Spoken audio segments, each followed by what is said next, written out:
Yang kedua setelah iman adalah takwa. Ini banyak orang salah paham tentang takwa. Pas ditanya apa arti takwa? Takut istri tua.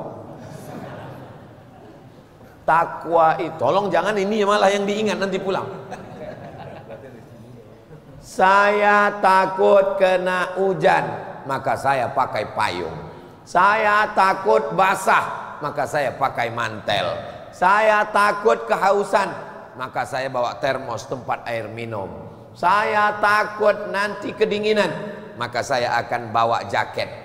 Kalau takut maka melakukan sesuatu, itu namanya takwa. Takut masuk neraka, maka kita siapkan bekalnya amal soleh, bukan somat.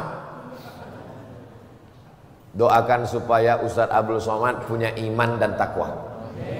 Karena dua-duanya tidak kelihatan dengan kasat mata. Abdul Somad berani ceramah tentang iman dan takwa. Kok berani Ustadz ceramah di Masjid Jami Nurul Ikhwan ini tentang iman dan takwa? Saya nggak berani, tapi karena dikasih judul, maka saya berani. Di antara tempat saya ceramah selama di Jakarta, Jabodetabek ini, yang paling lengkap persiapannya Masjid Jami Nurul Ikhwan. Masjid Jami Nurul Ikhwan lah yang menuliskan lengkap semua. Kalau nggak percaya tanya sama Ustadz Qurtubi, mana ada masjid lain menyiapkan seperti ini. Bingung saya, siapa yang mau dihormati, siapa? Ini lengkap semuanya. Tapi bukan berarti kalau tidak dituliskan tidak dihormati. Semua kita ini dimuliakan Allah dengan apa? Dengan iman dan takwa. Tidak cukup iman dan takwa sendirian.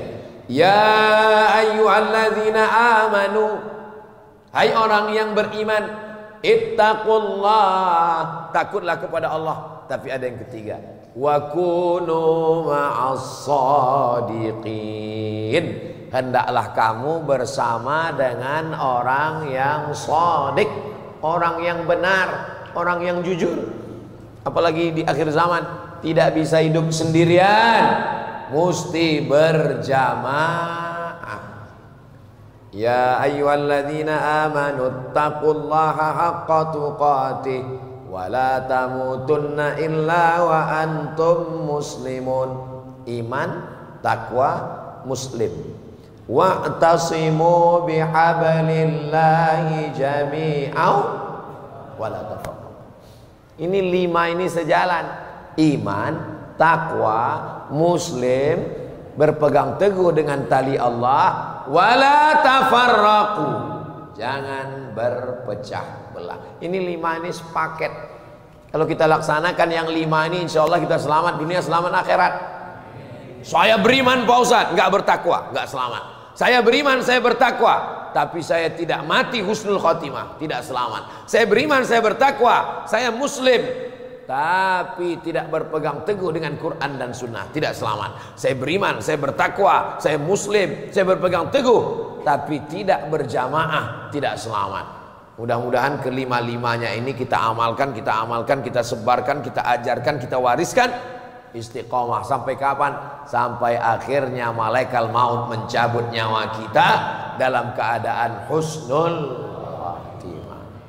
Subuh husnul khatimah, zuhur sudah mulai sama seperti handphone.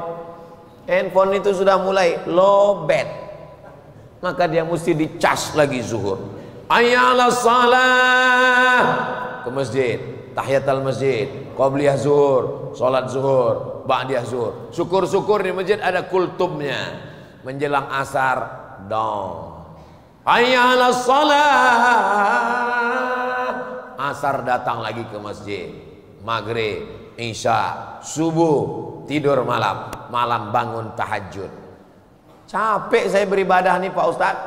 Sampai kapan saya beribadah? Sabar, ibadah ini kita lakukan sebentar saja, nunggu malaikat maut datang. Hidup ini sebetulnya apa? Banyak orang ketika ditanya tentang hidup bingung. Apakah itu hidup? Hidup adalah hidup. Nggak tahu dia hidup ini apa. Hidup ini nunggu malaikat maut datang. Cuman nggak dikasih tahu. Kenapa Allah tidak kasih tahu umur kita berapa? Bayangkan kalau dikasih tahu Allah, Abdul Somad, kamu mati umur 40 6 tahun. Mungkin saya udah nggak ceramah lagi, udah di rumah aja. Bayangkan kalau Allah ngasih tahu kita, kamu mati umur sekian. Setiap kali ulang tahun nangis terus. Kenapa? Nggak lama lagi mati. Sengaja Allah rahasiakan. Kenapa Allah rahasiakan?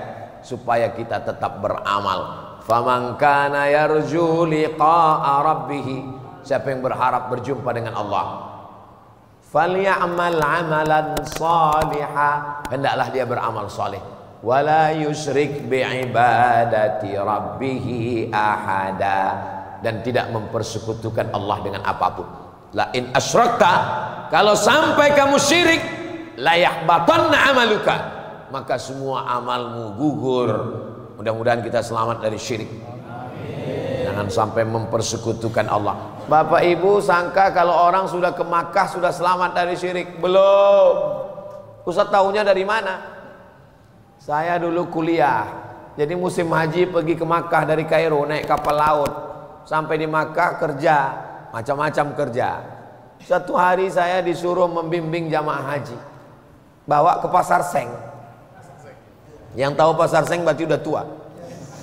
Sekarang udah nggak ada lagi Pasar Seng. Tolong bawakan saya ke Pasar Seng tahun 2000, 23 tahun yang lalu. Bawalah ke Pasar Seng. Mau nyari apa Pak, Bu? Mau nyari batu. Oh iyalah. Saya bawalah ke toko batu. Batu semua. Mau yang besar nih sebesar telur angsa. Mau yang kecil ini 2 rial. Mau yang mahal ini bagus nih Pak. Ada cahayanya. Disenter 7 cahayanya, mantap. Harganya berapa? $100 1 on, 1 mili. Berbisik dia ke saya, tolong carikan batu yang bisa melariskan dagangan. Langsung bunyi sensornya. Lama saya termenung. Ini haji ini kan rukun Islam yang kelima. Rukun Islam yang pertama, asyhadu an la ilaha illallah, an tuqimas shalah wa tu'tiyaz zakah wa tasuma Ramadan. Rukun Islam yang kelima, puncaknya paling atas adalah haji, tapi dia belum lulus rukun yang pertama, la ilaha illallah. Lama saya menung, saya pun gak terlalu banyak membahas. Saya bilang gak ada itu, nambah carilah di toko yang lain. Rusak akidah kita, padahal kita diajarkan ya Razzaq, engkaulah yang memberi rezeki. Wa ma min dabbatin fil ardi, tidak ada makhluk satupun yang melata di atas muka bumi ini illa 'alallah rizquha, melainkan Allah yang menjamin rezekinya. Kalau memang rezekimu yang sudah di mulut harimau pun bisa masuk ke mulutmu, tapi kalau memang bukan rezekimu, maka yang sudah di mulutmu pun tak jadi masuk. Ini kalau orang paham, putus tauhidnya. Berapa kali makanan itu udah di mulut bapak nggak jadi, melompat dia keluar, nggak jadi ditelan, malah dimakan ayam. Wah, betul kan? Berarti pernah mengalami. Mudah-mudahan kita tidak menjadi orang yang kufur nikmat gara-gara kekhawatiran terhadap rezeki yang luar biasa. Kenapa orang korupsi? Karena takut anaknya tidak makan, anaknya tidak punya rumah, anaknya tidak punya kendaraan. Kalau cuma untuk makan dia, orang tidak akan korupsi. Kenapa? Makan kita cuma 1 piring. Yang dipikirkannya adalah makan anaknya, makan cucunya, makan cicitnya, sampai 7 keturunan. Kurang. Akhirnya makanan fakir miskin pun dimakannya juga habis. Jual beras. Kenapa ini berasnya begini? Ternyata beras yang dijual beras raskin, beras orang miskin yang dimasak, dicuci dengan pemutih pakaian.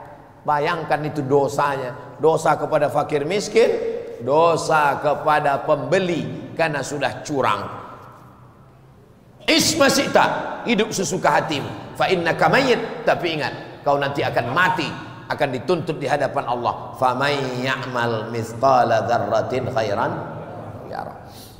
Islam menjadikan kita orang beriman, orang yang bertanggung jawab setiap perbuatan kita di hadapan Allah Subhanahu wa taala. Mudah-mudahan yang ngomong, yang ceramah ini mengamalkan isi ceramahnya.